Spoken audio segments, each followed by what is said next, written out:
नमस्ते बच्चों, शुभ प्रभात, नमो नमः। जैसा कि हमने अपने पिछले वीडियो में कक्षा 8 की संस्कृत की पाठ्य पुस्तक रुचिरा तृतीयो भागा का तृतीय पाठ अर्थात तीसरा पाठ डिजी भारतम पढ़ा था, जिसका अर्थ है डिजिटल इंडिया।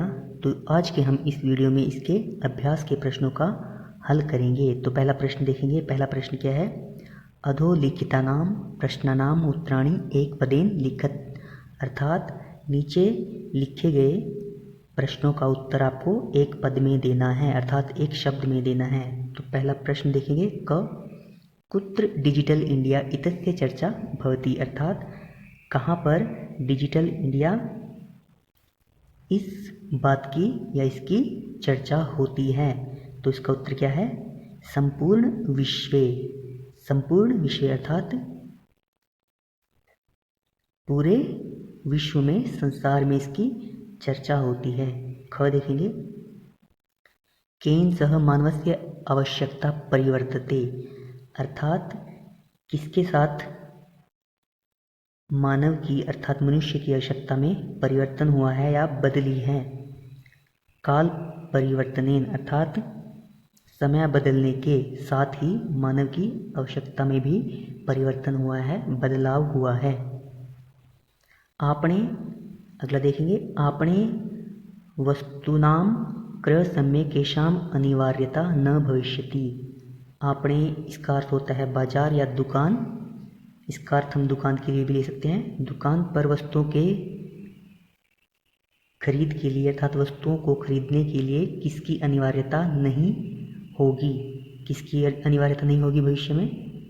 रुपयों की, रूप्यकाणाम। तो उत्तर क्या है? रूप्यकाणाम। घ देखेंगे। कस्मिन् उद्योगे वृक्षः उपयुज्यन्ते, अर्थात किस उद्योग में वृक्षों का ज़्यादा उपयोग होता था?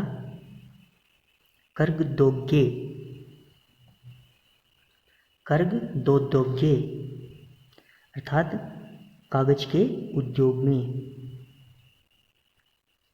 अद्य सर्वाणि कार्याणि केन साधितानि भवन्ति, आज सब कार्य किससे साधित हो रहे हैं, किससे संभव हो रहे हैं, किससे किए जा रहे हैं? चल दूरभाष यंत्रेण, अर्थात मोबाइल फ़ोन से। तो उत्तर क्या है? चल दूरभाष यंत्रेण। दूसरा प्रश्न देखेंगे। अधोलिखितान प्रश्नानां पूर्णवाक्येन उत्तरत, अर्थात आपको इन सभी प्रश्नों का उत्तर पूर्ण वाक्य में देना है। पहले प्रश्न में हमने क्या किया था? सिर्फ एक पद में उत्तर दिया था, लेकिन इस क्वेश्चन में हमें, इस प्रश्न में हमें पूर्ण वाक्य में उत्तर देना है। जैसे क प्रश्न देखेंगे। प्राचीन काले विद्या कथम गृह्यते स्म, अर्थात प्राचीन काल में विद्या कैसे ग्रहण की जाती थी? उत्तर क्या है? प्राचीन काले विद्या श्रुति परंपराया गृह्यते स्म, अर्थात पुराने समय में विद्या को सुनने की परंपरा द्वारा ग्रहण किया जाता था। प्राचीन काले विद्या श्रुति परंपराया गृह्यते स्म। ख प्रश्न देखेंगे। वृक्षाणां कर्तनं कथम न्यूनताम यास्यति, अर्थात वृक्षों की कटाई कैसे कम हो गई या कम हुई है? तो उत्तर क्या है? संगणकस्य अधिकाधिक प्रयोगेण वृक्षाणां कर्तनं न्यूनताम यास्यति, अर्थात कंप्यूटर के अधिक से अधिक प्रयोग के कारण वृक्षों की कटाई न्यूनतम हो गई है या कम हो गई है। तो उत्तर क्या है? संगणकस्य अधिकाधिक प्रयोगेण वृक्षाणां कर्तनं न्यूनताम यास्यति। अगला प्रश्न देखेंगे। ग चिकित्सालये कस्य आवश्यकता अद्य नानुभूयते, अर्थात अस्पताल में किसकी आवश्यकता आज नहीं अनुभव हो रही या नहीं रही? तो उत्तर क्या है? चिकित्सालय रूप्यकाणाम आवश्यकता अद्य नानुभूयते, अर्थात हॉस्पिटलों में, अस्पतालों में रुपयों की आवश्यकता आज नहीं रही, क्योंकि सभी कार्य या शुल्क किससे दिए जाते हैं? ई बैंकिंग से, या हम अपने मोबाइल फ़ोन के द्वारा ही पेमेंट करते हैं। घ प्रश्न देखेंगे। वयम कस्याम दिशि अग्रे सरामः, हम सब किस दिशा में अग्रसर हैं या आगे बढ़ रहे हैं? तो उत्तर क्या है? वयम डिजिटल अर्थात डिजि भारतम इत्याम दिशि अग्रसरामः। हम सब डिजि भारत इस दिशा में आगे बढ़ रहे हैं। डिजि भारतम मतलब डिजिटल इंडिया, इस दिशा में आगे बढ़ रहे हैं। अंतिम प्रश्न देखेंगे। अंग वस्त्रपुटे केशाम आवश्यकता न भविष्यति, अर्थात जेब में किसकी आवश्यकता नहीं होगी या रहेगी? तो उत्तर क्या है? वस्त्रपुटके रूप्यकाण आवश्यकता न भवति, अर्थात जेब में रुपयों की आवश्यकता नहीं रहेगी, क्योंकि सभी कार्य सभी लेन देन हम अपने कैशलेस कर लेंगे, इसलिए हमें पैसे रखने की आवश्यकता नहीं होगी जेब में। तीसरा प्रश्न देखेंगे। रेखांकित पदान्यधिकृत्य प्रश्नानां निर्माणं कुरुत, अर्थात रेखांकित पदों के स्थान पर आपको प्रश्नवाचक शब्दों का इस्तेमाल करना है। क देखेंगे। भोजपत्रोपरि लेखनम आरब्धम, अर्थात लेखनम के स्थान पर क्या आएगा? किम, अर्थात भोजपत्रों के ऊपर क्या आरंभ हुआ? क्या आरंभ हुआ? लिखना। इसी प्रकार ख देखेंगे। लेखनार्थम करगदस्य आवश्यकतायाः अनुभूति न भविष्यति, लिखने के लिए कागज की आवश्यकता नहीं रहेगी या नहीं होगी। तो क्या बनेगा प्रश्न? लेखनार्थम कस्य आवश्यकता अनुभूति न भविष्यति, किसकी आवश्यकता नहीं रहेगी? कस्य। विश्राम गृहेषु कक्षम सुनिश्चितम भवेत, अर्थात होटल में या रेस्ट हाउस में कमरा बुक करने के लिए। तो इसमें क्या आएगा? कुत्र कक्षम सुनिश्चितम भवेत, तो क्या आएगा? विश्राम गृहेषु की जगह कुत्र। सर्वाणि पत्राणि चल दूरभाषयंत्रेण यंत्रे सुरक्षितानि भवन्ति, अर्थात सभी प्रकार के पत्राचार मोबाइल फ़ोन में सुरक्षित रहते हैं या होते हैं। तो यहाँ पर क्या आएगा? इसकी जगह हम क्या लिख सकते हैं? कुत्र भी लिख सकते हैं और कस्मिन भी लिख सकते हैं। अंतिम देखेंगे। वयम उपचारार्थम चिकित्सालयम गच्छामः, हम सब उपचार के लिए चिकित्सालय जाते हैं। तो उत्तर क्या है?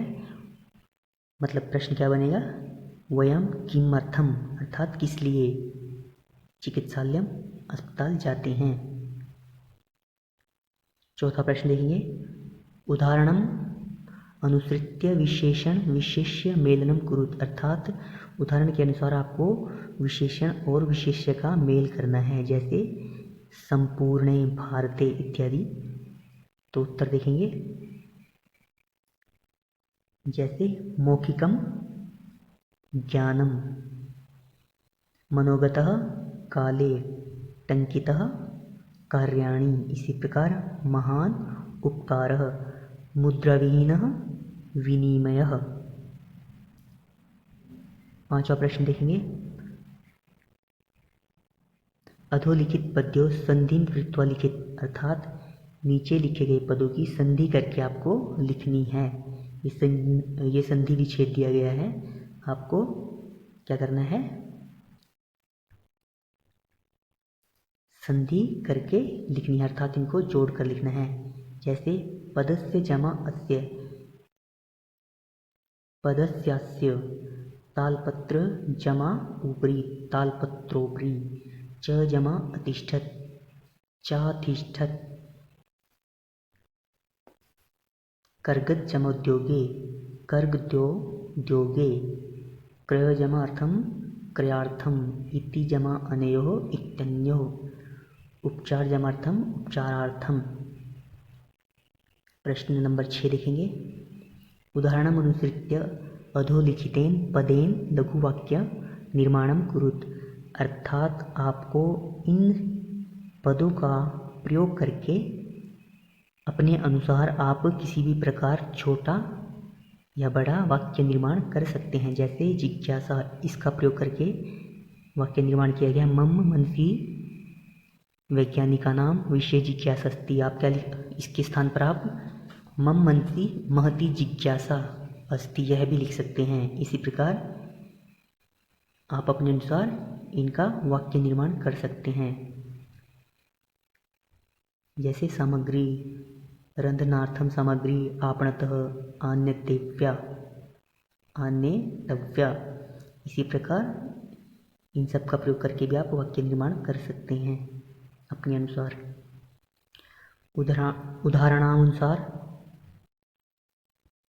कोष्ठक प्रदत्तेषु पदेषु चतुर्थी प्रयुज्य रिक्तस्थानी अर्थात रिक्त स्थाना पूर्तिम कुरुत। अर्थात उदाहरण के अनुसार आपको कोष्ठक में दिए गए पद को चतुर्थी विभक्ति में प्रयोग करके रिक्त स्थानों की पूर्ति करनी है। जैसे रिक्त स्थान धनम ददातु, भिक्षुक की चतुर्थी विभक्ति क्या होगी? भिक्षुकाय। इसी प्रकार छात्र की, निर्धन की, लता की, सुरेश और अध्यापक की।